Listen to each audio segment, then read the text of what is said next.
Here's the front suspension of our 1974, sometimes I forget, Mark IV Spitfire. I see these bushes here looking pretty horrendous, and so we are going to replace those and tidy up a few things while we're at it. We've got the track rod ends still to add, but that's another job. So we're going to take all this apart so we can get to those bushes and replace them.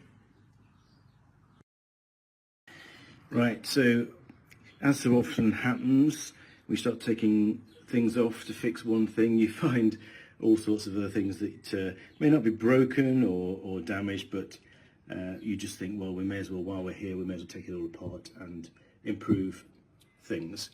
So this suspension is a little bit grotty. It's not as nice as some of the other Spitfires that we have. So I've just taken off the brake disc and hub here, so give it a little mini service, and it will also give us a greater access to the shock absorber here. So this bolt here is being particularly stubborn, as is this one. Bit of a pain on this side. On the other side though, for this one we actually took the bolt off the back of the chassis and knocked out the whole of the bracket here. So we'll probably have to do the same thing here. And we may cut this bolt off, or we'll try the press. And this one, we'll have another go at this one to see how we can get this one off. Maybe a bit of heat.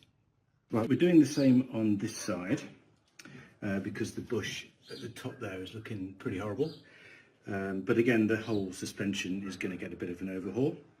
We've taken out a couple of bolts here. They came out a lot easier on this side than they did on the other side. And we've also taken off the bolt there from the front anti-roll bar. And we're just going to take off these two here from the top bore joint. And then we'll take off the brake pipe, of course, so that we can service all of this.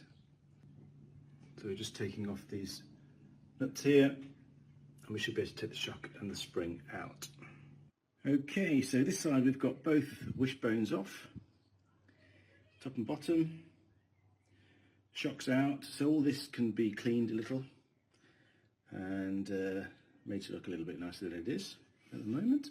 Plus the wishbones themselves and the shocks, and of course the brakes and hub, vertical link and everything else can all be cleaned, painted, new bushes, which is what we took this off for in the first place, and then put it all back, and it should look pretty good and it should perform a lot better, of course. We will also need to test the springs and the dampers, so we'll have a look at those in more detail later.